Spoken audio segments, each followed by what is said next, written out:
comrades. This is Chief Guard of the Republic Radio Veterans Shoutout Show with your co-hosts Mike Tooman and Paul Burvin every Saturday noon until 2 here on 1410 WRMN AM out of Elgin. You could stream us live off the WRMN's website, WRMN1410.com, or you could watch us live on WRMN's YouTube channel. And so start it off, I want to give a shout out for our guys all at the Dunkin' Donuts Veterans at 7039 on Dempster. Every Tuesday they start at 9 o'clock sharp. But usually guys come in there at around 8 o'clock and they pass around information. They talk, they buy donuts, they have coffee, they have a good time. We get information out, usually over by 10:30. So any veteran is welcome. There's only about 100 guys there at a time. So, it's the most prolific and active, unofficial veterans organization in the world. I got to say in the world. I've seen state level American Legion meetings that didn't have 100 people at it. And I got one big shout out, as everyone knows. Last week we had a great show. Dutch de Groot was there, and Jen Solom, and she's the head of the Illinois Association of Veterans Assistance Committees. And so that was such a great show. I guess the county was watching it, and they're going to have a board meeting, all right, on the 15th of April. That's this Wednesday, 15th of April, downtown at Cook County Board, 118 North Clark at 11 a.m. in the boardroom. So they will have a meeting relating to House Bill 5085, which we said was a bad bill. So I know Dutch is going to be down there. I'll probably be down there. I mean, it's just a blue line for me. I'm still brave enough to go on the blue line. And so that's a shout out for that. And this week, we're going to be talking about the differences between veteran organizations, because I think there might be a lot of confusion, not so much in the veteran community or in the veteran fraternal organization community like the Legion and the VFW. I think we're all up on how things work with that. But your general public that supports us, and some guys that might not be members of a veterans organization yet, might not know the exact difference of all these things. So, Paul, how you doing? Good. How are you? I'm doing great. Huge anxiety. I'm not going to say why, but a huge anxiety dropped off of me Thursday afternoon. So I'm feeling. I bet. Feeling real good about that. So the first thing I want to do is explain the levels of government and veterans affairs. All right. So there are government agencies that are, the government-run agencies for taking care of veterans, or for veterans affairs, looking after the veterans, the 1 or 2% of the guys and girls that have served the country and protect the country. You got to keep an eye on those guys because you want to keep them in good health and everything. And so they can support people training to become people to defend our country and everything. You want your veterans to be well taken care of, so that people see that if they become a veteran, if they join the service, and they're, after the service, that they will be taken care of. Because if people can't see that, it's very unlikely that they're going to put themselves at risk, and then have to suffer the rest of their life with no help. All right, so we have the Veterans Administration of the United States government. It's a cabinet position under the executive branch. It's run by the government. You hear about the VA hospitals, you hear about VA disability, and you hear about VA benefits. Those all come through the Veterans Administration of the U.S. government. It is funded entirely by the federal government, and it is run entirely by federal government employees and appointees, much like the Secretary of the Veterans Administration. So you go down on the next level, and you have the Illinois Department of Veteran Affairs. That's the state level, because right, Paul, we're a republic. So we're a collection of states under the federal government. So the states usually mimic a lot of what the feds do, or the feds mimic what the states are doing. So you have the Illinois Department of Veteran Affairs. Now, they are funded by the state of Illinois. I don't know if they get any federal funding. Didn't look that deep, but they're any federal funds, federal funds, are to the state, and then the state distributes them to the Illinois Department of Veteran Affairs. Now, they are, like I said, government funded, and then they are run by state of Illinois employees of the state of Illinois, that are hired by the state of Illinois. Now, just like in the Veterans Affairs, I don't know if I mentioned this, the Veterans Affairs, all the people working in the Department of Veteran Affairs for the federal government do not have to be veterans. They don't have to be. It'd be nice if they're all veterans, we'd have higher veteran employment rate, but they don't have to be. So the government doesn't have to hire veterans for those positions. The Illinois Department of Veterans Affairs is the same thing. They don't have to be veterans. They're government employees, state of Illinois employees. Now we go down one more level, and confusion is going to arise here, but we have the Cook County Department of Veteran Affairs. Again, they are solely funded by the county, and they are run by county employees, only county employees, and they don't necessarily have to be veterans either. And so I'm going to go real quick. You go down to a city. Now, I know I'm from a big city, Chicago. There might be suburbs that don't have these. They might have a guy doing 20 or 30 jobs, and one of them might be the guy that's in charge of Veterans Affairs in a smaller suburb. But Chicago actually has the Mayor's Office of Veterans Affairs. And they're funded by the city of Chicago and run by city employees. And these city employees are appointed. And, of course, they don't have to be veterans either. It would be nice if they were. They would understand. Now, here's the kicker. Now we come down to what we talked about last week, all right? The Veterans Assistance Commission of whatever county. So for Cook County, where I'm from, it's the Veterans Assistance Commission of Cook County, the VACCC. Now, here's the thing. The VACCC is funded by county and state funds, all right? County and state funds. But it is run by members of veterans organizations, members of veterans organizations, and they have a leadership, the officers that are elected by their peers, and they're all veterans. They're all veterans. So it's run by them, but it is funded by the county and state funds, but it's solely run by the veterans. All right, so this is the first level you get to where you have mandatorily run by veterans. Now, they do hire some employees like veteran service officers that don't need to be veterans, but the officers on the board are all veterans. Now, here's the thing. When you have a guy in emergency, he's under stress. What do they call it? He's on the edge or something. He really needs help. Immediate help. All right? The state in crisis, guy in crisis. The state of Illinois Department of the Veterans Affairs will direct him to the county, all right, to the Veterans Assistance Commission of whatever county he's in. If the county Department of like the Cook County Department of Veteran Affairs gets a guy that's in crisis there, they will direct him to the Veterans Assistance Commission of Cook County. Because those are the guys that are funded through the county and state funds, and they could help this guy immediately, either with cash, paying bills. Maybe he needs a bus card. It's simple as a bus card. A guy that, down at his luck, maybe he's got a place to live, but he needs to get around to get to VA appointments or job interviews, and he doesn't have access to transportation. He doesn't have any money in his pocket. They might do something as simple as give him a bus card, which could change his life. But Cook County, Mayor's Office of Veteran and the Mayor's Office of Veteran Affairs, they don't have the funds to do that. All right. So when you get this House Bill 5085 down there, right? And it says that, let's say all of a sudden I get a lot more guys in crisis, and I've only had a quote county approve. I put in a budget, and the county had to approve it via House Bill 5085, which we don't like, right? And now I have to go for the supplemental budget saying that I overspent my budget because I gave out too many bus cards.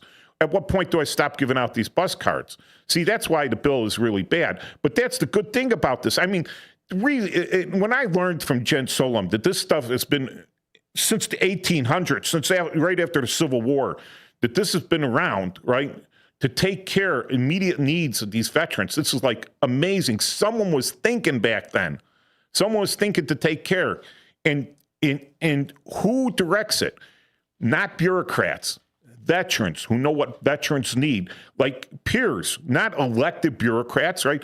They're elected by their peers to serve on this board, on this Cook County Veterans Assistance Commission of Cook County. We elected. They're all veterans, right? And they know what to do. All right, veterans can police themselves.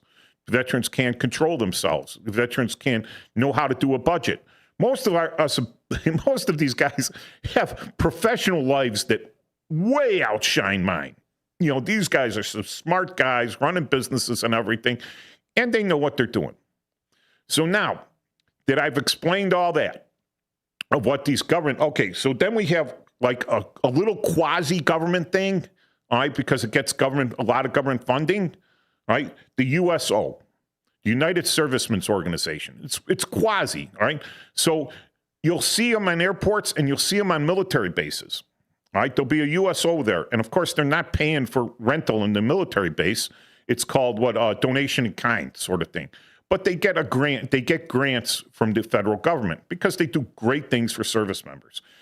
In Afghanistan, in Bagram, man, if you weren't paying $1 billion to Alibaba, right? The Chinese, Alibaba, right? The Chinese were running the internet there. So you get internet to your tent, right? You get a wired router to your tent, and you'd be getting like 1 kilobit per hour. But at least you get an email if you waited long enough for it to load. Well, if you couldn't afford to pay for that, you know, you're a low-level guy, or you couldn't put a Wi-Fi in there and then share it, which, you know, you go to the USO and you get onto their Wi-Fi if it wasn't overcrowded. And they'd have popcorn, they'd have some drinks there, they'd have a television going, you know, and they'd have a line for using a telephone and everything. But it was a great morale booster. And believe me, when you're isolated out there, you need kind of a morale booster. So that's the USO, and the government does fund them. The other thing I ran into is the Army Emergency Relief, all right?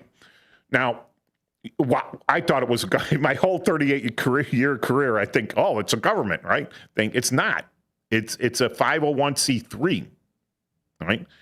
And they ask, the thing is that I think they get most of their donations from the Army itself. So what it is I got a guy in the Army, and he has a tragedy in his family.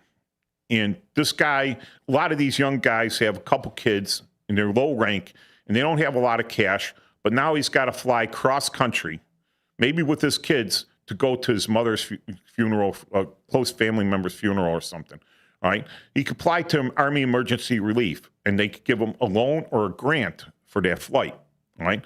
So, and then they go and they solicit every year, maybe, and they want you to sometimes even have a deduction taken out of your check every month just to go to Army Emergency Relief, right? So they're kind of, so now that I got that explained, after this call here, we're going to go into the veterans organizations that are not government controlled. Who we got out there? Hello? You got me, Mike. Dutch DeGroot. Hey, Dutch. Hey, Dutch. I just want to call. Thank you so much again, you and Paul, for having us on your show. And we've gotten miles out of it. I think we've woke a couple of people up. But I just want to clarify one thing. We do not get state funding for the VAC. It all comes from the county per the Military Veterans Assistance Act. And besides that, you're spot on with just about everything. And again, I will be remotely probably at this meeting Wednesday because it's my birthday. Happy birthday, Dutch. Happy birthday. Yeah, I'm not probably taking all of it off, but I'm going to do a little testimony there. And I hope a lot of veterans come down there, and I hope you testify. I think our commissioners really had a message from the radio show, and I commend them for it. They took quick action to actually do the right thing. They're talking to our staff a little more now. We're getting some things done. And, again, it was probably because we were able to get on air on your show, Mike. and Paul, and I thank you guys so much. Well, I hope John Daly's going to be down there because I'm going to bring my photo that when my dad was a detective on Chicago when I was like 7 years old, I went down and had my picture taken with the old Mayor Daly, his father. So I want to show that to John Daly. Well, John Daly's a great guy. Yes, he's a nice guy. I got him on my phone, and he responds when I call him.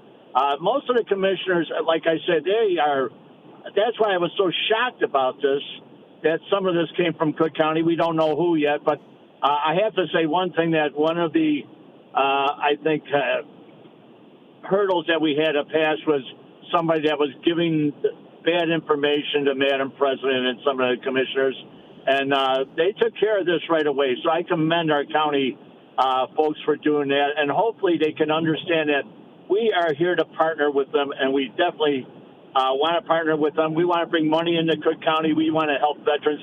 That's our only mission. Yeah. I've always found President Preckwinkle to be a very classy president. Yes. And they all are. I mean, we got a great, that's why I was there. Where is this coming from? And I plan to testify remotely. Mike, if you're down there, God love you. I hope you got a lot of company. I've been getting a few phone calls. Can I come? But I got to say, well, you know, it's Uncle Dutch's birthday. I got to celebrate a little bit too, but I'm not taking the whole day off. All right. Thanks, Dutch. Okay. Thank you, buddy. Bye now. Bye. All right. And maybe my clarifying that the state doesn't directly, but they give money to the county, and the county can use that money. All right. So now here's a thing that really, so we got these big veterans organizations out there, and then we have, so a veterans organization, what I'm describing as a veterans organization, I'm going to describe it as a 501c19. Now, this is under the Chapter 26 of the U.S. Code, right? Or Title 26. It's Title 26 of the U.S. Code. It's the Internal Revenue Code. Yeah. And there are actually, because you mentioned it about what Jen told you, there's actually another group under 501c23, and those are real old veterans organizations that have been around before 1880. Yes. So the American Legion has not been around before 1880. All right, so you have a 501c19. So the big ones, everyone's heard of American Legion, all right? The American Legion, 501c19. And a lot of the posts operate under their own EIN numbers, employee identification numbers for the IRS, all right? Some of these organizations, they all operate under one EIN, national EIN. So you have the VFW, the next one, Veterans of Foreign Wars. All right, that's a big one. Another big one is most recent, well, not the veterans of the Vietnam Veterans of America. All right, they're another big one. They're a 501c19. And I could go down the list. I could pull up a list, but it's pretty easy to pull up of all the 501c19s. One of the things it says is that you have to have 95% of your membership has to be a veteran of a war, All right. So the key thing was that they considered if you were, quote, at war, was that if you had a national defense medal. And there were certain times in the 80s, the late 70s, and the 80s when, and I believe the 90s, and up until Afghanistan hit, where that was not the case, where you didn't get a national defense medal just for having one day on active duty because it wasn't open. It wasn't open there, and that barred a lot of people from joining one of these organizations because it says war. All right. So in 2019, the Senate bill, I forget the number, but the Senate sponsored a bill called the Legion Act. And that was to allow all veterans to join veterans organizations. And President Trump signed it, and it basically stated that we have been in a state of war since December 7th, 1941. So anyone that's ever been in the service, even though they don't have a National Defense Medal on their 214, right, they still entitled to join 1 day of service where you were not dishonorably discharged. So that opened up the door for a lot more people to join the American Legion. Now, the veterans of foreign wars, you would have to have gone overseas. The Vietnam veterans, you have to be a Vietnam era veteran, which goes up to 1975. All right. There's other ones out there, 501c19s, like the Special Forces Association. They're a 501c19. And also, like, so you hear about the DAV, Disabled American Veterans. All right. Now, they're, I believe, a 501c4. We get 3 minutes. Yeah. They're 501c4, so it's kind of like a fraternal organization, but they work to help, right? So that covered people that before the Legion Act, right? So you didn't need to be a veteran of a war to be a disabled American veteran. One of the things, now you see other organizations out there that mimic veterans organizations, but they're 501c3s. They are charitable organizations. And some of them, like the Wounded Warrior Project, not a veterans organization, a charitable organization. Other organizations out there, real quick, the Montanans Against Tax Hike. They're a 501c4 claiming to be some sort of military veteran organization. They have $1.3 billion in revenue. They have $0 in assets, and they have 0 employees. I don't know how that worked out, but $1.3 billion, and they're considering themselves a veterans organization. And after 38 years in the military, I ain't never heard of them. So that was an easy look. All right, so Mike, 2 things. Under 501c19, that's the federal regulation. That's basically the tax code that for exempt organizations.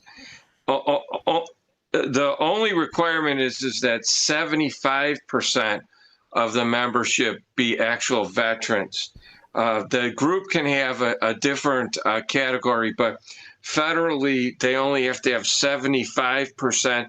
And a 501c4, contributions to them are not tax deductible. Okay. Right.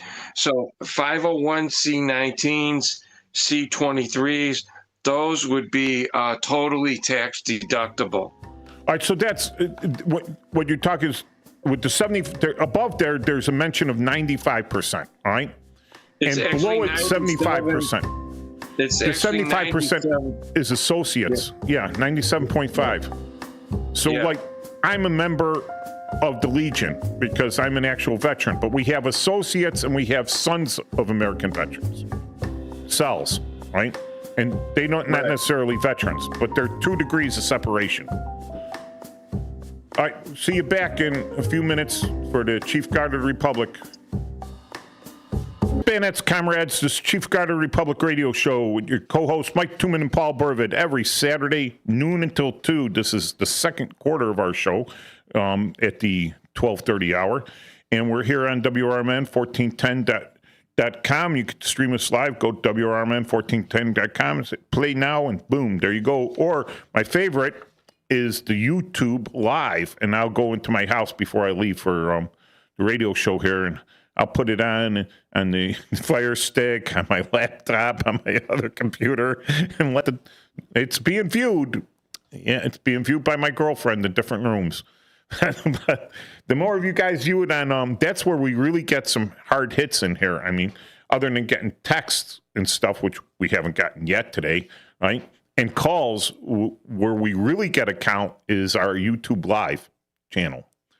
And when they play that. So if you want to see my pretty face, go to that YouTube Live. And so here we go. I did print up, and this is through AI, so God knows how accurate it is. But I said the top 10 501c19 organizations by membership, largest amount of membership. So it goes down. The American Legion, these are 501c19s according to artificial intelligence, AI. The Veterans of Foreign Wars, so American Legion, also known as AL out there, all right? The Veterans of Foreign Wars, many people know it by the VFW, all right? Two separate organizations. Disabled American Veterans, the DAV, it says this commonly a 501c4, but sometimes listed in veterans groups. So it's a C4.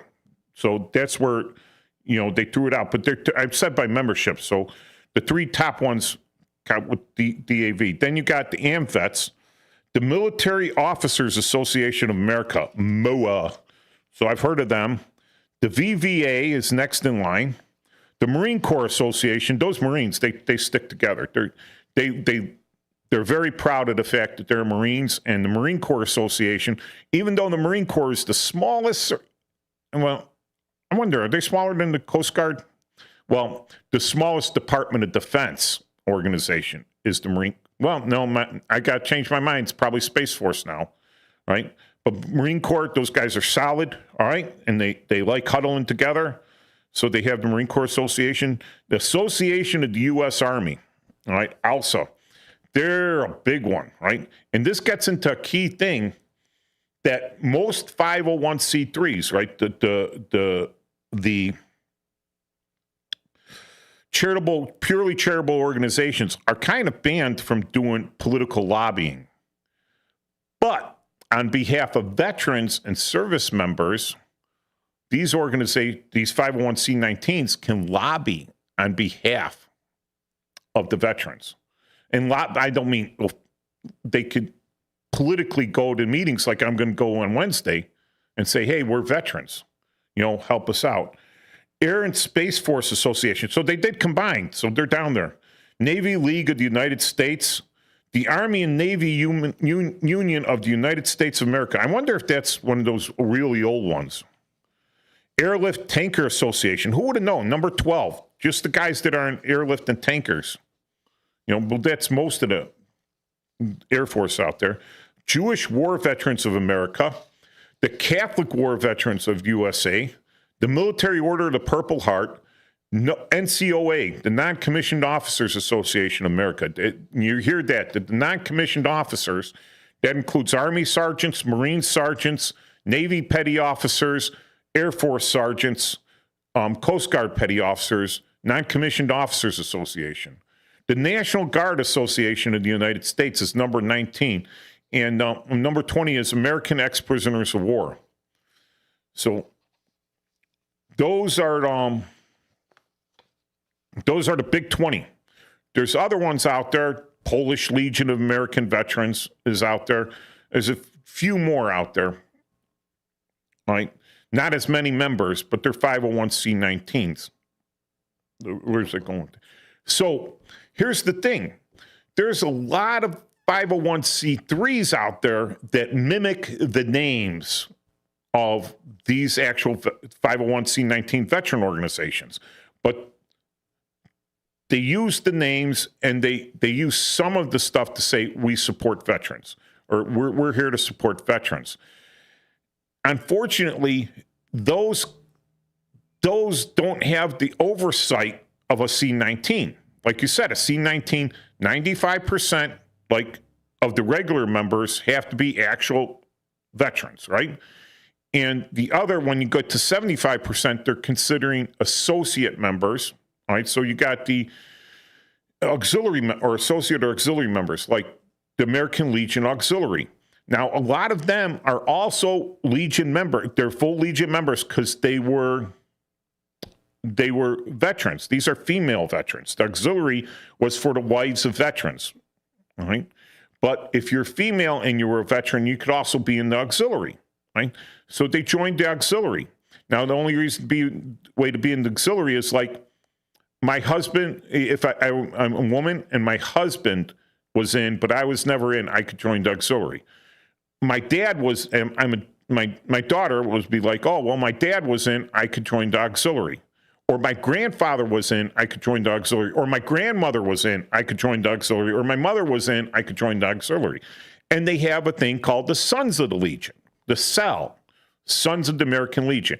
The same thing, but this is for guys. Like I'm Paul, like you. Your dad was in the service, so you could be in the Sons of the American Legion.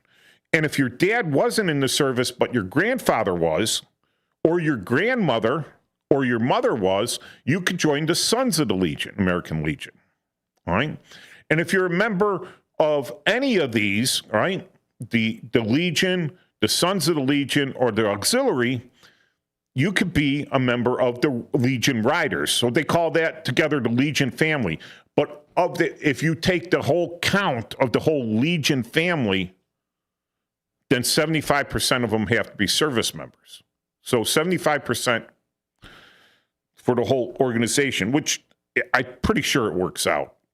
But so that is, you know, the way that works out with the 501c19. Now they're supposed to, and you'll look, if you look it up, you know, Google it and everything, the 501c3 organizations, look up their CEOs and see how much their president, their board makes, right?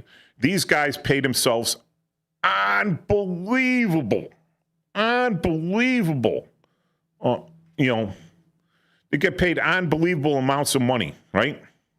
Salaries, 110, 175,000, but I've seen like $1 million and everything, right? Where if you look at the president of the American Legion, you know, maybe he gets a stipend and he gets some travel money and he gets a per diem, right? But he's not getting paid to do that. That's not a full-time job for him. He's elected into that office, right? He has full-time people working for him, but none of them are making $450,000 a year, right? That money, we pay a membership fee at our post, right? And then we have to pay a per capita up to our state, our higher office, and a per capita to our district. So we send some to district, we send some to state, and then the state sends it up to national. You know, that's how national funds the stuff. Not a lot of it stays down at the post, but what does stay down with our fundraisers and everything goes to local veterans that need help. All right, local. It's grassroots.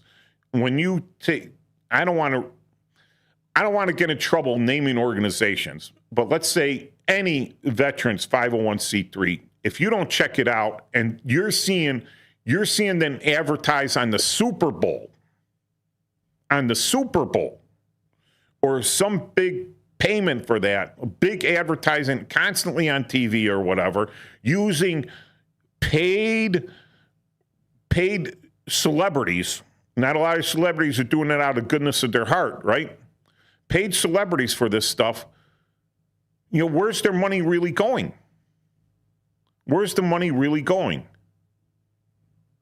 It's going to some of these places. I'm looking at them, and they're like, one place was like for every $100 that they bring in, right? They have $101 worth of advertising or overhead. So that really, if I was like at the IRS, that would raise a red flag to me. How can you be fundraising less than you're spending? And you're non-for-profit. You're a negative profit. All I think is that some of that money's going kickbacky, right? But here's my advice. If you want to support veterans, grassroots, right? If you want to support veterans that are actually serving, right, that are American service members, best one, beyond a doubt, is the USO. They provide on-the-ground, immediate help and everything else for these guys. They could apply for that, you know. They're well recognized. They're out there. And most of their employees are volunteers that are veterans. You go to O'Hare, you got a couple guys sitting there, they're veterans, you know, they're helping out, or they're people that just want to help out. The one, Atlanta has a great one. Oh my God, the Atlanta USO is awesome. The USO in Seattle was really good too. San Francisco had a nice one. You know, most of the airports I've been to have had nice USOs. The big, even Detroit had a nice one.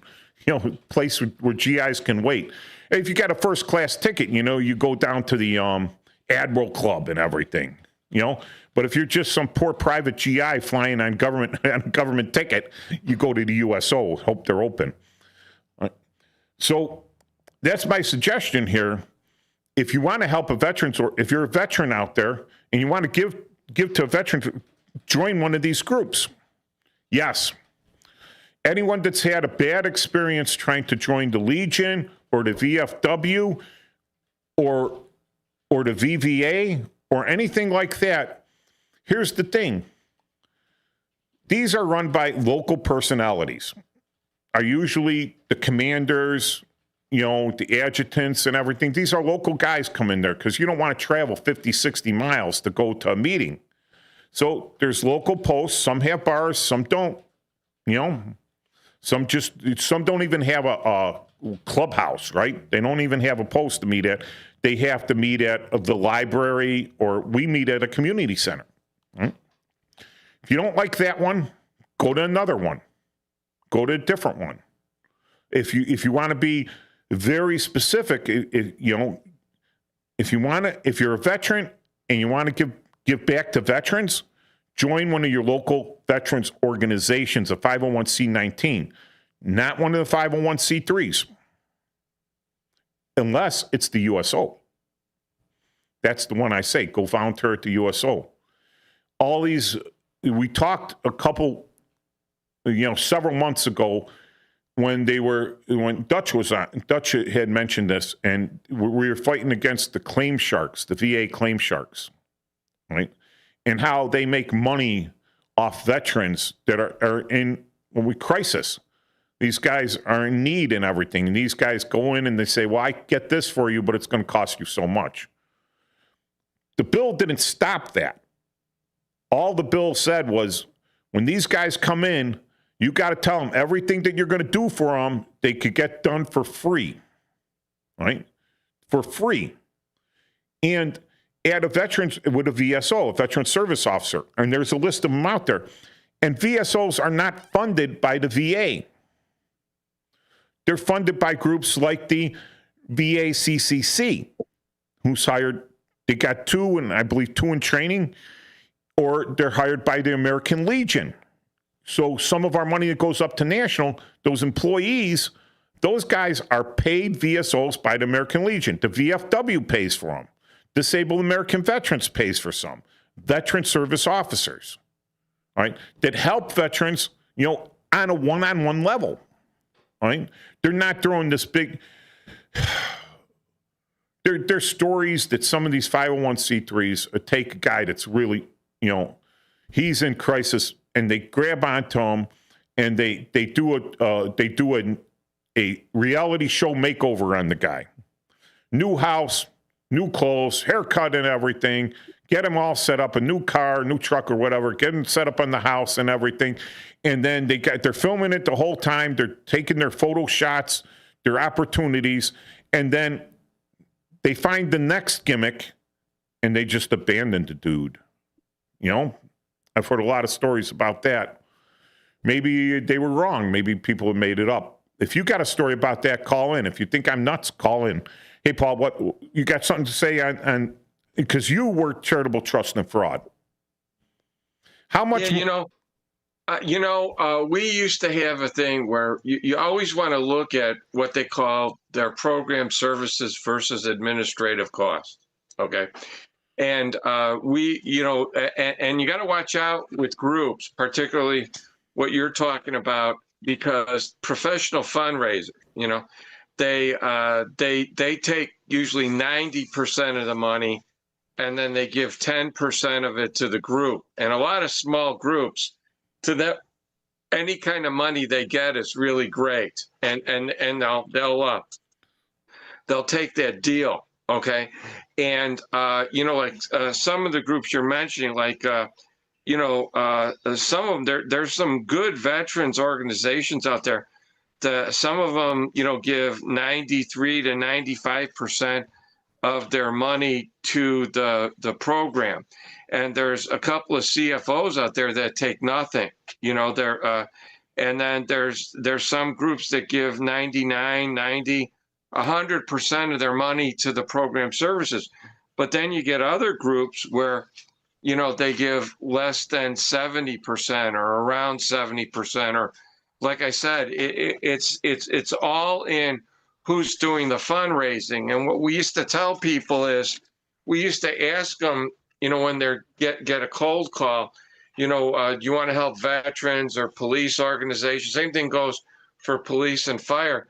We ask them, are you a paid fundraiser? And then they'll say, yeah. And then, that should tip you off. And then if you really want to give to the group, just go on the website, find their address, and donate it to yourself. Don't Donate directly. Go to the group.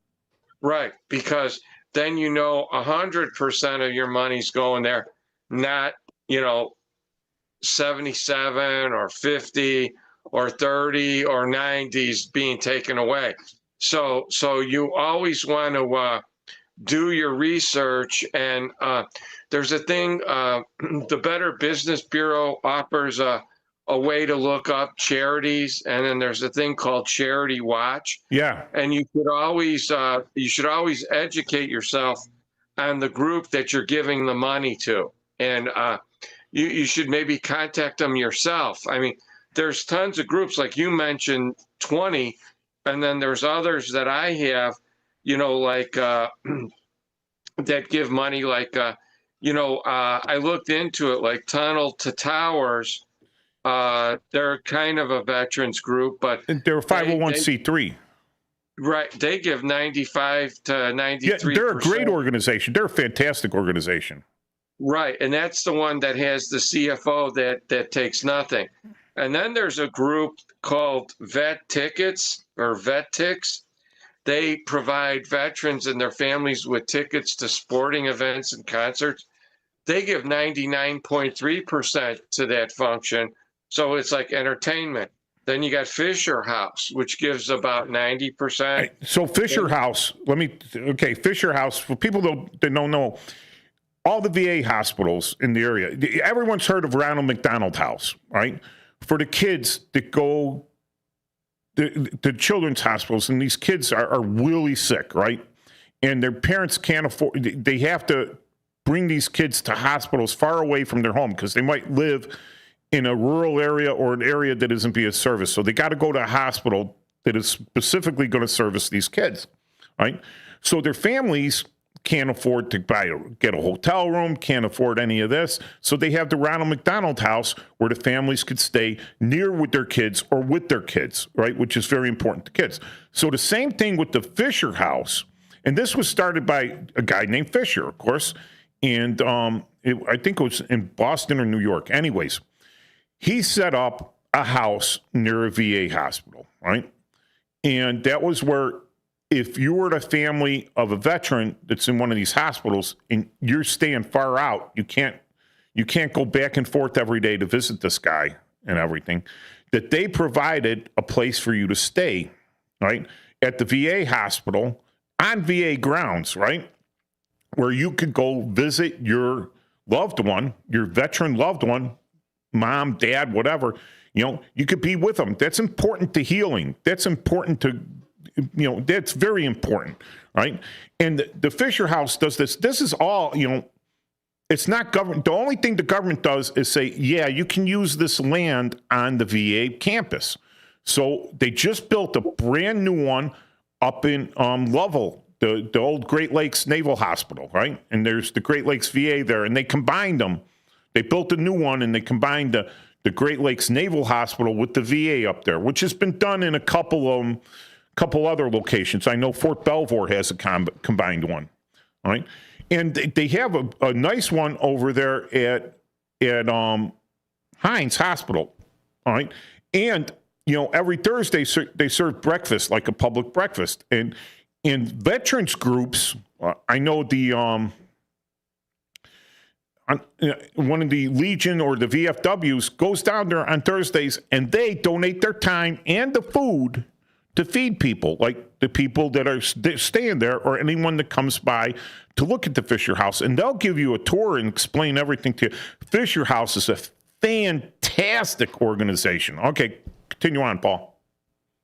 And then you got like groups like Operation First Response. and the Semper Fi for the Marines. These are all groups that give 90 to 100% of their donations, which is what you kind of want. Yep. And you know, they provide valuable services, like you're saying, to the veteran's family, for the wife or the caregiver, the kid, or whatever, or the brothers or the sisters or the mothers or the fathers. So these are the kind of things you want to look to.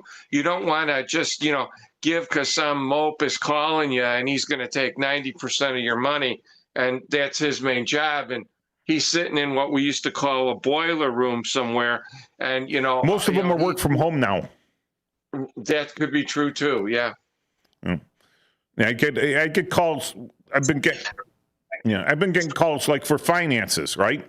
And right. You could tell they're working. They're not working. They're working from home or whatever, and they want me to like refinance my house, right? And I tell them, I says, okay, 2.25%. You guys eat all the closing costs. You don't roll them into the loan. I want to borrow exactly the equity I have in my house right now, right? I want to only borrow what I own on my house. I want it at 2.25%. I don't want you to add on any closing costs or anything, any points or anything. And they're like, well, I don't know. And I'm like, click. I says, why you bother me then if you can't make that decision? Don't call me until you can do that. Right? Yeah. All right. So I can understand, right? You have to have like the American Legion down in Bloomington, the headquarters for Illinois, down in Bloomington. They have maybe half a dozen employees there, full-time employees. These people are getting paid. They have a secretary, a membership. These people are there full-time, handling the problems and organization for the entire Illinois. And we got hundreds of Legion halls in Illinois. And so, yeah, you know, these people are getting paid a wage, you know, a fair wage. You know, no one down there is making $300,000 a year because we would throw a fit over that. I'm like, well, you know, I don't make that much money. What makes you think you could have that? Well, and one of the things, this ticks me off, and I'm going to get in trouble for it, I know. But we put out $2 million to sponsor a race car. This is the American Legion. $2 million to sponsor for a membership and to get more donations and everything. We gave the guy driving that race car more publicity than he gave us, and we're paying him to give us publicity, not for us to give him publicity. And then they doubled down on it, and each year we lost 2% membership. So how do you justify that? You know, there's a problem too. But yeah, I'm going to get it. So come back for the second half of the Chief Guard of the Republic radio show. Comrades, this is Chief Guard of the Republic radio show with your co-hosts Mike Tooman and Paul Burvitt every Saturday noon until 2, and we're on the 1 to 2 hour here. You can tune us in on WRMN's YouTube live channel, WRMN 1410. Just go to YouTube, search WRMN 1410, then go to the live feed, and you'll see me and Paul there right now. And there's a slight second delay, though. You could go to 1410 a.m., you know, 1410 on the AM dial if you're close enough, like within, I don't know, by O'Hare or something. It's 2,000 watts blasting out of Elgin. So do the math. If you know anything about wave propagation, or you're an HF radio enthusiast or amateur radio enthusiast, you know what I'm talking about. Or you could just take your cell phone up, or your computer up, or you could even go to Alexa or whatever, who the other one is, I don't know, Siri, and say, hey, play 1410 a.m. out of Elgin, and boop, it'll come up. But if you go to WRMN1410.com, bam. Our call-in number here is 847-931-1410. The magic text number out of New Mexico, it's actually a Google number, 505-926-1410. All right, Paul. So that's the thing that you got to be really careful with these charitable organizations, because some of them are just, they're just a grab, you know. If you're able to give yourself a nice name like Leering Center, Leering Center, right? And you fill out the paperwork and it all gets rubber stamped, and then you go out there and you start soliciting funds, and you open the bank account and put all the funds in the bank account, and suddenly one day you cash out and leave. And none of those funds ever got distributed to any charity. Well, it's just because people gave you the money, right? And there's so many people there giving you the money, and you're the officers of the corporation, right? You're the officers of the company, so you're not going to file charges against yourself because you're splitting this money up evenly. Who's really investigating the fraud, right? And how many victims do you have? So if I give them like $50 and that money never goes to any charity at all, right? It's just them taking the $50 and buying a $50 cigar with it, right? Because I gave them the money, basically gave them the money. Well, who's going to prosecute that? Right. Well, it's supposed to be the Attorney General. And there's a mechanism set up. That's where I worked for the first 5 years in my career. And there's a charitable trust division where, they're supposed to file reports with the IRS. They're called 990s. Yeah. And then they filed the Illinois 990. And those files are available. Now, you can request the federal Form 990 from the IRS, but what they tell you to do is contact the organization and ask them to provide you with the 990s for whatever year you want.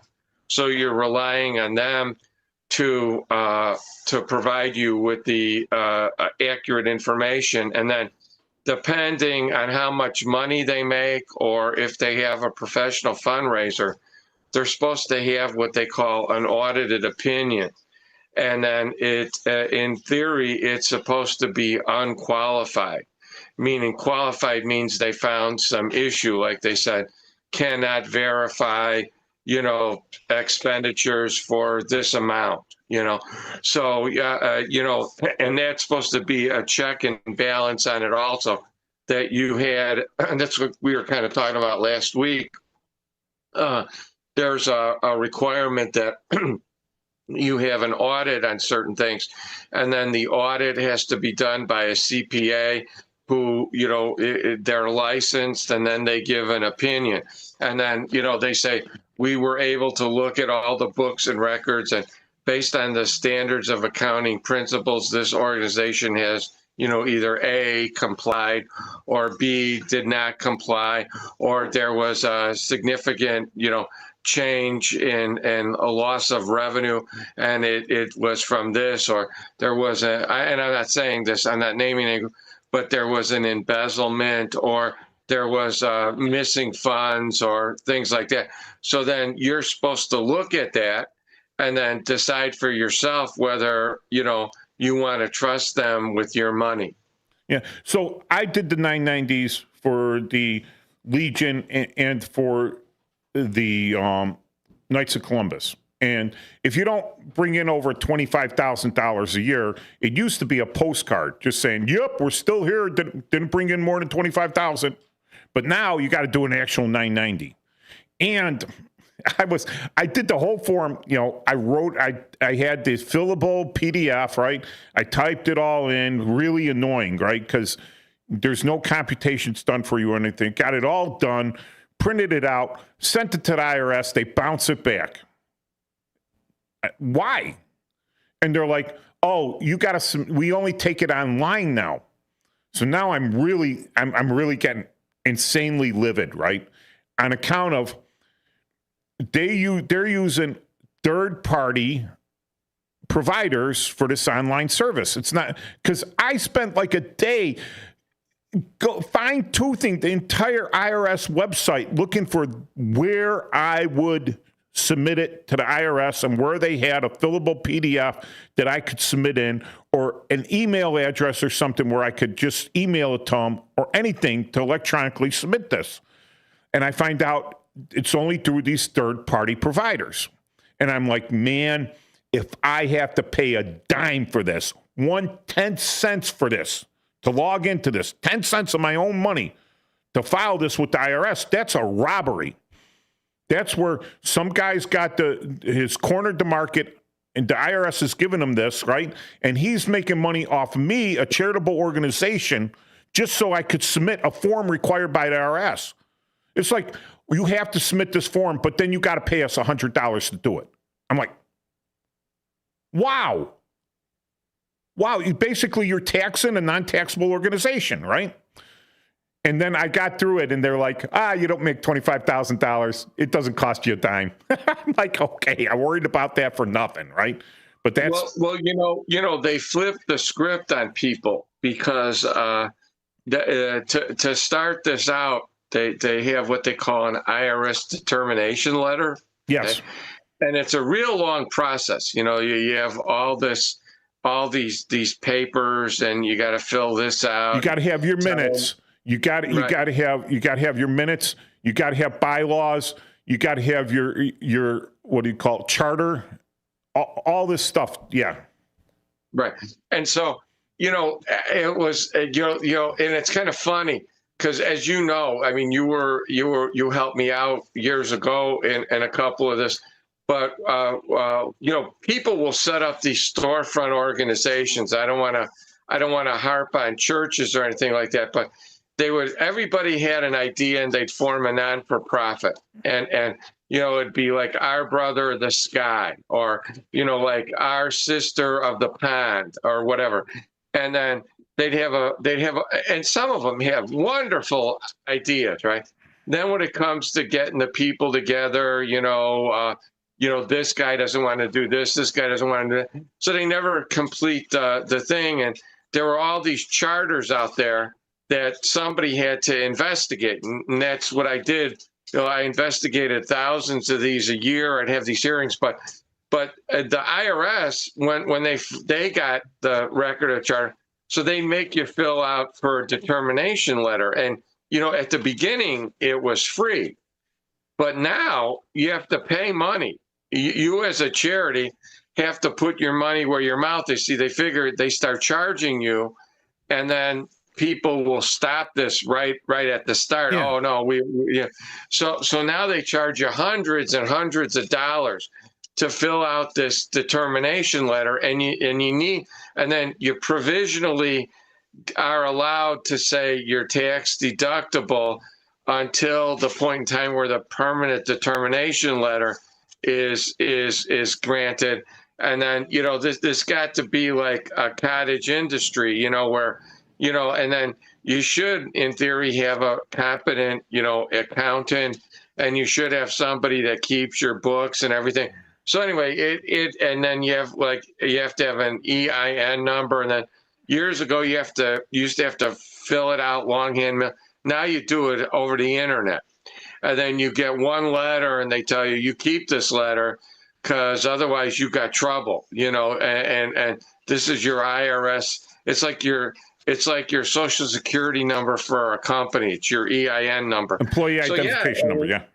Yeah, there's a real long and then Marla and I touched on this on one of the shows on how to start a business and stuff like that. You have to then get the EIN number, and then you got to put that on your tax returns, and you got to put it on your state tax return. Then you got to get your state charter.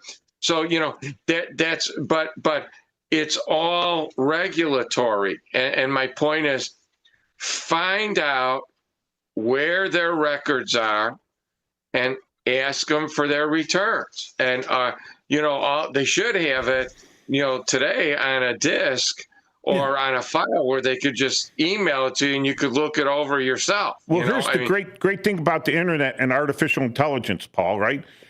Yeah. Let's say I'm a big wig philanthropist, like billions of dollars worth of philanthropy and everything, right? And I want to give a considerable chunk of my change to some organization, right? Maybe I will personally look into it because it's going to have my name on it, my legacy on it, everything else, right? I'm going to put it into it. I don't want to be a George Soros lookalike guy, like, oh, George Soros gave to all these horrible organizations. I want to be the guy given to the decent organizations. So maybe I'll look into it.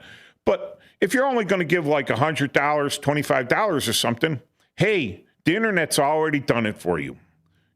Right. Letter rating of this charitable organization. And if it comes down D or F, find one that's A or B. If you like the name of it or something, or you have some loyalty to the brand, maybe a C would be okay. All right. But to ensure, this is one of the things I want to say. When we're looking at membership, and I said they had that $2 million debacle twice in a row for an IndyCar, because we're headquartered out in Indianapolis, the Legion. When I believe that was a debacle, right? And 2 million, 4 million gone, right? That is at national level. All right. Down, look at these guys that are going to be out there. It's Memorial Day's coming up. Memorial Day is coming up. So you're going to have Legion guys out there, VFW guys out there, disabled American veteran guys out there, all sorts of veterans collecting, right? And usually the money that they're collecting is what they use to give their charitable donations to help other veterans, to help the community. The money that they collect on that day for poppies and everything else goes to their operating funds for charitable during the year, because we send most of our membership money goes up to national, right? So we have fundraisers and stuff to fund us through the year. And by that funding, I mean, like, we have a poppy contest with the kids. They draw pictures. So these grade school kids, it's awesome. You could check out post104.org, go to the Patriot page. You'll see all these pictures that these kids colored. It's awesome, right? And we give the winners like a $50 gift card. And then we give certificates out. I eat the ink and the paper and the document protectors for the certificates. That's like one of the ways I donate. I don't even take it off of taxes or anything, because I says, I like, I'll do it. Maybe it's $50 worth of paper and stuff. Don't matter to me. All right. But that's a grassroots level. All right. So go to your organizations. Hey, where are you guys out of? Oh, you got that there? Oh, you have meetings or something? Are you taking regular donations or something? So, like, we have a guy, Special Forces Association, good guy, old guy, very, very dignified. I'm like, man, I'm really impressed. And he gives money, and then I give him a tax letter, because we're a 501c19 out of North Carolina, using their EIN number. I got their tax letter, and I write him up a letter saying that he donated this much money, because he's going to write it off in his taxes, because that guy's got some bucks. Right, he can itemize. I can't itemize. I'm like happy that I get that standard deduction. I'm like, woohoo! Yeah. So, locally, you could keep an eye out on these guys, right? You could say, hey, I've got this local Legion or VFW, and I've given them all this money, and I never see them out there. They're not at the parade. I don't see them out at Veterans Day. I don't see them at the school. I don't see them participating in any community events. Nothing. They just take the money. That's the last I see them. Well, maybe they're doing good things with it. Maybe they're buying wheelchairs for the VA, right? Maybe they're buying wheelchairs for guys. Maybe they're buying entertainment for, like, over on Oak Park Avenue. The Illinois Department of Veterans Affairs has a nursing home, assisted living community for profoundly disabled veterans over there. And that's funded by the state of Illinois. But, they only have so much funding. So some of these veterans organizations go in there and they throw little parties for these guys, have entertainment for them. It's helping other veterans in a way. But look at these grassroots organizations, right, in your community. And like you said, keep the money in the community. Keep supporting these groups in the community. If you want to join a veterans organization and you're a veteran, you could be in the community, or you could be a veteran at large. They got, you just joined the national organization or the state organization, and you never show up for meetings. You get a magazine, you pay your dues. You get to say that you're a member, right? You get an ID card, but you never show up for meetings or anything. Well, what good is that? You're just like, I want to do it. Join one of your transfer into your local group, right? That way, if there's something to do, you could be involved. That way, if the local group is doing something hinky, that you think they shouldn't be doing. I'm not saying they're all angels, right? There have been a lot of groups where these guys have got attached to that money, right? And they have said, oh, well, since I'm the president of this organization, I do so much for it, I need to fill up my tank with gas because I'm using that gas to drive around to try to get members. I need to pay for my drinks at this bar over here because every time someone walks in, I ask them if they're a veteran, right? These guys, they get like that sometimes. And there needs to be protections, which is why, you're supposed to audit this stuff and the money. And that does happen. But on a micro level, compared to what happens on a national level, for some of these 501c3s. Mike, I was just thinking about something you brought up a little bit ago, and you said about do your due diligence and look at it. But you know what? I'm going to just say this to the people that can, and I'm talking about some wealthier people out there or some owners of companies and stuff like that. There was a TV show. A friend of mine used to bring this up to me. There was a guy named John Beresford Tipton. You know who that guy was? No. It was a premise of a TV show. It was on every week. He was like a millionaire, and then he would randomly give millions of dollars to people, and the question was what they were going to do with the money. It's a fictional TV show, 1950s. But let's have some of our John Beresford Tiptons out there donate some of the money to worthwhile organizations, that are helping veterans or helping people in need. And let's kind of promote that. You don't have to be a big hero, but you know what? If you're helping one person, you're a hero. Yeah. And let's have some people that have some extra pocket change or come into some money, or business people, maybe take some of the advertising budget and advertise in a good way, like advertise and helping a veteran. Well, that's okay. So I get that kind of irks me. That's an irking on me because it's on me for one, right? I'm not from Schiller Park, but we have our post in Schiller Park, and Schiller Park's great. But me and the other active guys need to go around to these businesses in Schiller Park and shake them down. Literally shake them down. We're a post right in your village, right? We're a good veterans post, and we do a lot of stuff with the school. We do a lot of stuff with the community. And you got this poster up there that you're giving to 501c3 veterans organization. They sent you a good poster and everything else. I says, what have they done for our community? If you give the money here, it stays in the local community. We're going to help veterans and all that stuff in the community here. That's on me, right? Now, again, I said we had the fiasco, the boondoggle with this IndyCar, right? Where we actually, if you looked at his Facebook postings versus Legion Facebook postings and everything, we gave him more advertising than he gave us. Right? Flat out. And we paid him to do that. Right? So here's the thing. When we have Memorial Day out there, I don't see any advertising. Oh, it self-advertises, right? But National isn't taking that, say, hey, going on radio, like radio here, right? Like during the rush hour and saying, hey, it's Memorial Day weekend. Keep an eye out for your veterans, collecting for veterans organizations out there. Nope. Not a peep. Not a peep. None of these guys, none of these national commanders or anything calling in the radio shows. Hey, none of them getting on TV or anything saying, hey, on the nightly news, it's Memorial Day. They're going to be out there collecting for veterans organizations, and let's remember the guys that have passed since. Same thing with the Knights of Columbus. Tootsie Roll Day comes up. Nope. Silence. This is in Illinois, right? Silence. Zip.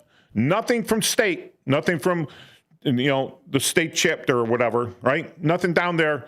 It's all on you. And then people are looking at you like, who are you and what do you do? They don't know because We're not out there. We don't have the radio voice. I mean, I got it here. Thank you to people like Matt here, the world's best producer. All right. Absolutely. Thank you to that and everything. Thank you for Dean for giving me the soapbox and everything. But, I'm one voice here, two voices, me and you. Grassroots. If you're a business out there listening to this, Elgin Business, support your Post 57, right? Or 257. There's an Elgin post out here, Legion. One of our Post 36 out of Des Plaines, they got a good relationship with the riverboat out there. There's those guys could really have some money to really support veterans, or they could support multiple veterans organizations, not just the American Legion. So, we're coming on for the last half hour talking about veterans organizations, right? And those that want to be veterans organizations. Comrades, this is Chief Guard of the Republic Radio Show with your co-hosts Mike Tuman and Paul Burvin. And we're going to start out this last quarter of the show with a caller. Hello. Howdy. Howdy, how you doing? I'm doing well. Listen, after this morning's, whatever you want to call it, radio station screwing up as usual, I got disgusted and I turned the radio off, and I just turned it back on. I caught about the last 30 seconds of the time that you were talking there, that you were talking about veterans, and you were very emphatic. I am. If that's a good thing. That's a good thing, right. And you mentioned Post 57. I'm a past commander there, 50-year member so far. Wow. It's a long time. But anyway, I'd like you to back up a little bit, because you were pretty hot under the collar. You were talking about people not sponsoring, not supporting veterans, so on and so forth. No, I didn't say that. That's not what I said. I says, one, if you want to sponsor veterans organizations, I say you should do it at a grassroots level. That you're going to have a local VFW or Legion post in your area. Go find out what fundraisers they're having and support them. Yeah. We have a problem at Post 57. Okay. And that problem is that our membership is declining. Well, declining, yes, but when I was commander, we had something like 400 members, and they were active. At a meeting, we'd have 30, 40 people. I'm jealous. Lately, we've been having 12, 14, 18. Sometimes we don't have enough for a quorum. Okay. And the old World War I veterans are gone.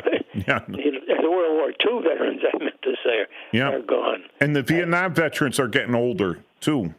Well, I'm a Korean veteran, so... those guys. But you have since 1990, there was a big push, right? And since, here's the thing, right? You got to get the word out there. President Trump signed the Legion Act, all right, which said that we're at a state of war since 1941. Before he signed that, if you were in the service during a time where there was not a national defense authorized, like you were in Korea, but you had a Korean campaign medal, all right, or you had an expeditionary medal, which allowed you to join the Legion or the VFW. There was a time when some guys that were just over in Germany during the Cold War and everything, or some guys that just stayed stateside and never had a national defense, an expeditionary medal or a campaign medal, they were not allowed to join the Legion because you needed to be in during wartime. President Trump signed that. I don't think the word has gotten out because the press is, the mainstream media is very reluctant to report anything positive when it comes to their president. So it's up to us to get the word out to all these guys. I got a guy, our commander, current commander, before 2019, he wouldn't have been allowed to join the Legion. But when President Trump signed the Legion Act, right? Now he doesn't have a National Defense Medal, but he's allowed to join the Legion. So he opened up a large pool of people that weren't allowed to join before. Now, a lot of those people will have some heartache over trying to join and not being allowed to, all right? But now that has changed. So we have to get the word out to these younger guys. And the trouble is, what do we bring to the table to the younger guys? You know, what do we offer them? Other than camaraderie, hanging out. I mean, we got some old Vietnam veterans, and they've got some stories, and they're like mentors. For me, I'm 62. I joined the Army in 1982, right? I'm 62 years old, right? I still look at these guys as mentors. For me, a 62-year-old guy still needs a mentor, right? What do we offer to veterans out there? Younger veterans. You know, we're saying, hey, we support these schools. And one of the things I say to them, right, we go into the schools and we're wearing our little uniforms and we're talking to third and fourth graders on Veterans Day, right? And you cannot go anywhere and pay for the look that fourth grader gives you because he's looking at you like you're a superhero. You're walking in there in your uniform, you got a pot belly and everything, and maybe you got the beard going, but you have your Legion uniform on, you got your Legion cap, your service cap on, and you're there with a couple other guys talking about what it was like to be in the Army and stuff. They look at you like you're a hero. How many people will get that look and can pay? I mean, you get it from your grandchildren, sure. But this is going in some stranger kid, all the kids, the little boy, the little girls. It's fantastic. That's one of the things I tell them. You come active and you come and see these schools and kids, right? Man, now you feel good about your service. You feel good about everything. You know, that carries you through the week.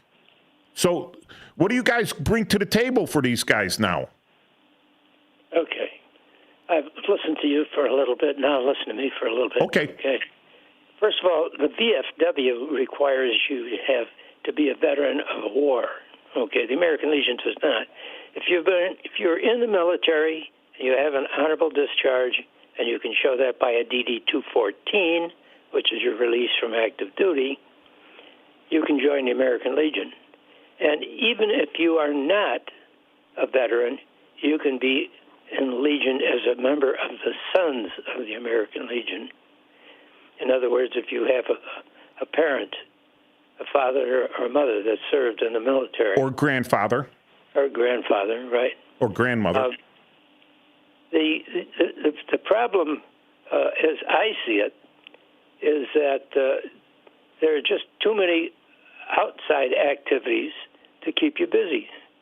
If you want to be entertained, you don't have to leave your living room. Between your computer and your TV set, you're hardly entertained. So what you have to do at the Legion, you have to have parties. Now, when I was very active in the Legion, I had a wife who loved to dance. As a matter of fact, that's how I met her at the USO. But anyway. USO? United Service Organizations. Yes, we talked about that. Pardon? We talked about that during the show, and you're right, all right? It's a great place to meet. Do you have access to YouTube? Yeah, sure. All right. Well, you go to WRMN's channel, right? And we will be on there. You can see all the shows. If you go to CGR.net, right? You will have, or just Chief Guard of the Republic on YouTube, run that on YouTube, and you'll see me and Paul up there. And earlier in today's show, we talked about the USO, and we talked about a lot of these veterans organizations. So, yeah, parties. I agree. I agree with that party. That's nice if you got a hall, right, that you could hold the party at, and you have dram shop if you could serve alcohol, right? We got all that at Post 57. Yeah. But yet, and we're even open to the public now. Yes.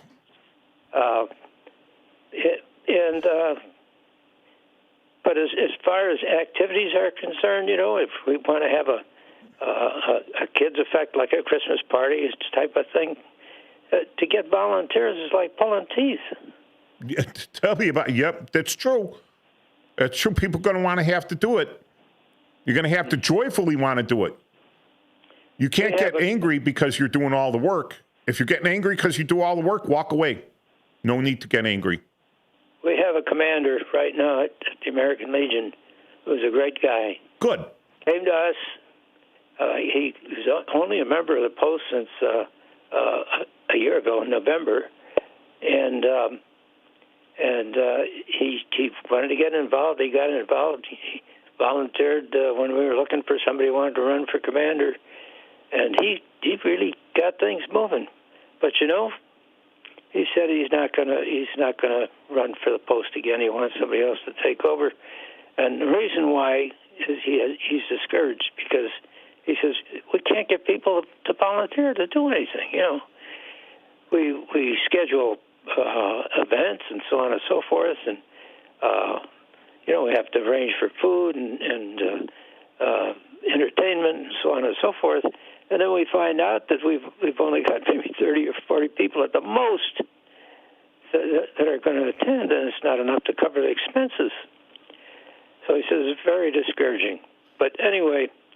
So whenever you have an event, all right, you call into my show on Saturdays, noon until 2, and I will put the shout out for you for your event. And if you send a webpage or you send us a flyer, my main man here, all right, my producer, will throw it up on the screen for everyone to see. Mm-hmm. All right? You just call into the show. Like, you got anything coming up for Memorial Day? I don't know. So normally we work in conjunction with the city. Okay. My post in Schiller Park, I'm a former commander of Post 104 in Schiller Park. All right. We work very closely with the village there. We have very good relationships with them.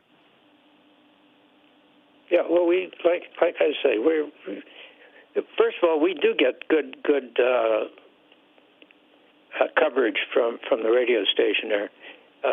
But they're very happy to the people there that, and we're in constant contact with them. But it's a shame. Like I say, the reason is that there's too many other means of entertainment. You're dead on. I go to this Dunkin' Donuts veterans. They got like 100 guys every Tuesday. I put it out there. You want to travel into Chicago? It's in Niles, just east of Dempster, just east of Harlem on Dempster, 7039. Dunkin' Donuts there on Dempster. And my neighbor across the street invited me to go. All right, and he's a little older than me, and he's a Vietnam era guy, and I take him in there, and I talk to him on the drive, and he says exactly what you say. Okay, guys used to go there because you go to a meeting, and like it's not at a bar, but everyone brings a bottle or everyone brings some beer to share, right? And then you got a big TV there or something because you didn't have the color TV and you didn't have the cable TV and the fight on or the big game on or anything at home, right? So you go over there because it's too expensive to constantly drink at these big bars. And guys would come out and they would talk with each other and everything because there wasn't that instant gratification of entertainment at home. Via streaming services, anyone could go out there to Walmart and for $400 get a 5,000-inch screen television, and they got that there, and now they're in a bubble, right? They're in a bubble. So the only place they're going to really see us is when they're out in the public, right? And you got to glad hand these guys. You got to call. You literally got to call members and say, hey, you got to send out an email blast and say, hey, we're having a meeting. Show up for the meeting. Or we're doing this, or we're doing something. Yeah, I feel you, man. People don't volunteer anymore. And you're like, what? This would be fun. Why wouldn't anyone do it? Because they're younger. They got different feelings. We're missing out on a whole crowd. The guys that were 18 in 1990, all right, that went over to Desert Storm, 1990, 91. Let's say they're 18 then, right? So now it's 35 years later. They're 53 years old. These guys are getting ready to retire, right? They should be getting ready to retire. That's the prime time for our guys coming into the Legion. Where are they? There's none of them. Very few. There were millions sent over to Desert Storm. There are millions that served over back then. Where are they? How come we don't? Yeah, I understand they have entertainment, but we really got to try to replace ourselves. We got to get guys out. My post, no one's fighting to be commander. We got a great commander, Bob. I was the commander before him. Russ was the commander before that. When I got deployed the last time to Afghanistan, some guy that was past commander had to step up. But, yeah, we have to find our own replacements. And if you find the hook to bring them in, please let me know. If I find the hook to bring them back in, I'll let you know. I'll let everyone know. This is the magic word. What you said, party's fine, that's great. But is it affordable for them? What do you bring to the table? They're going to look at what they get out of it. How is it advertised? How is it advertised?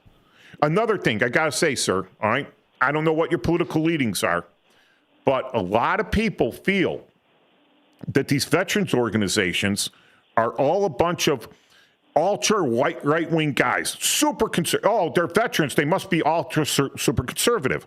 That isn't true, all right? We are non-political at my post. We don't talk politics at my post. I try not to talk real politics there. And no post should talk politics, right? Because we're broken down 50-50 in this country.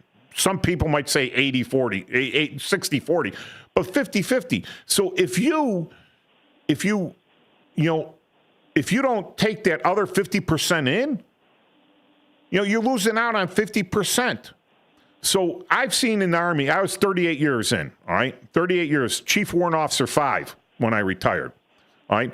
I seen young officers coming in that were very liberal, and they weren't onesies or twosies. There was a good amount of them, like 50% of them that were very liberal and very vocal about it. And if we are viewed as politically conservative, we're in trouble. We're in trouble. We have to be viewed as politically neutral. I accept everyone in. Got guys at Dunkin' Donuts veterans, Vietnam era, Korea era. They're liberal, right? I don't care. They're my brothers. That's a problem that I think we have to address as veterans groups as a whole, right? Is why aren't these young guys coming in? Is it because they consider us too right wing? And how do we fight that misconception? Because I don't think we are. I don't have an answer. All I can say is that if you want to have a good time, if you're going to go to a bar someplace. What's the address of your post? On North Liberty Street. North Liberty Street? So that's your Legion?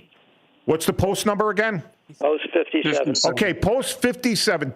Is it named after someone or is this just Elgin?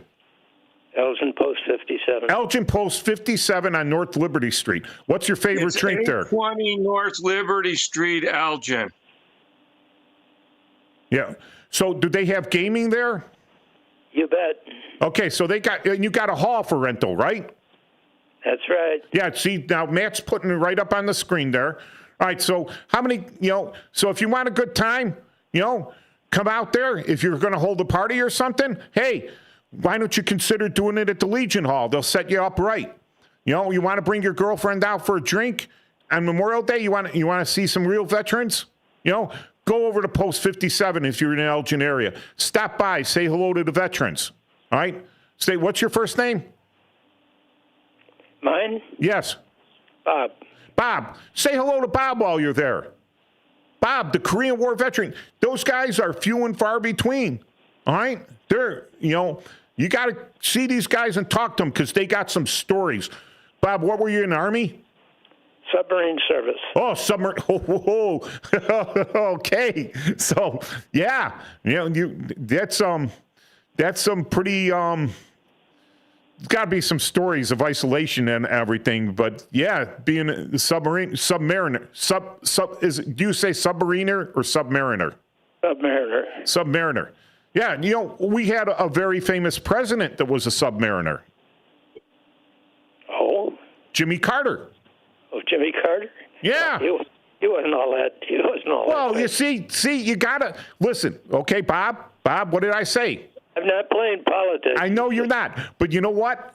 If you're talking to some guy and he's kind of left or he's liberal, well, you got to talk up the veterans that were also liberal, like Jimmy Carter. All right? He's a veteran. All right? And he was a submariner, too. All right? So I don't even remember if he was a Republican or a Democrat. So he was Democrat. He was also a Harvard, too. It was like, anyways. So I joined the Naval Reserve when I was 17. Okay. With parental consent. But the interesting thing was, I went to Lane Tech High School in Chicago. I don't know if you're familiar with it. Yeah, I know. I used to work at Belmont and Western as a detective, so I'm familiar with Lane Tech High School. Okay. Anyway, it was a tough school to get into, but I managed, and I was in the ROTC there. Okay. I didn't realize it at the time. They have the ROTC is also a college program. Yes. And usually at a high school, it's not a college program. But at Lane Tech, it was the same as a college program. So I didn't realize it. When I graduated, about 2 weeks after graduation, I come home and my mother says, "Hey, you got a big envelope in the mail here, 11 by 14. Looks important. Better open it up." It was a certificate, a commission to second lieutenant in the National Guard. Nice. I had completed the program, and I went to my commanding officer at the Naval Reserve headquarters down in, in Chicago, and I said, "What do I do with this thing?" He says, "Didn't you realize what was?" I said, "They didn't tell me it was any different, And he said, "Well, did you take an oath of office or anything?" I says, "No, I just was involved in the program. I liked the uniform, and I didn't have to spend too much money on clothes." And he says, "Well, Okay. about 4 blocks from the naval place there in Chicago, which incidentally the Silversides, which was a submarine that I trained on, was there." Anyway, the commanding officer says, you take this certificate. He says, "Go down to National Guard headquarters. Yeah. It's about 4 blocks on Michigan Boulevard down north of here." He says, "And you talk to the officer in charge, and you tell him that you're in the Navy. They can't." Sure they could. They have no hold on you. Your officer in charge lied to you. Pardon? He lied to you. Who lied to me? Your officer in charge. That said that you couldn't transfer to the Army to be a lieutenant. Anyway, I went down and I talked to, it was a major I talked to, and he says, "Well, I don't understand. The first time anything like this has happened," he says, let me check and see, I showed him my naval ID. I had no question. I had to take an oath of office. I had gone to a boot camp and all the rest of that in the Naval Reserve. So anyway, 5 minutes, he comes back and he says, "It's very simple. All you have to do is sign a document here resigning your commission." And he says, "I'm curious." He says, what's your rank in the Naval Reserve?" I says, "I'm just a common seaman. I've only been in the reserve for 8 months now." And he said, you would give up a commission in the Army? It's a National Guard commission, so it's from the governor. Yeah, he says, you would give that up, to be the equivalent of a buck private in the Army? And he said, what is it? I says, "Well, sir, the fact of the matter is the chicks really go for the Navy uniform." Okay. That was a long stretch. But, yeah, And they bust out laughing, too, so. Anyway, but that wound up in my record. Good. My Navy records. And every place I went, the first page as they opened it said, "Former lieutenant in National Guard." And the first thing they would ask me is, what the hell did you do to get kicked out of the Army? That's a good one. All right, Bob. Maybe one day I'll stop by Post 57 there and have a couple beers with you, all right? Do that. All right, thanks, Bob. And this is Chief Guard of the Republic. I hope we made it clear to some people the difference between, an actual veterans organization and organizations that claim to support veterans, but we do know that there are organizations that actually support veterans that aren't veterans organizations, and what the federal level, the federal, state, county, and city levels are, and how important the Veterans Assistance Commissions in state of Illinois are. And we'll see you next week for the Chief Guard of the Republic show. Bye-bye. Passion Bye-bye. Sunday.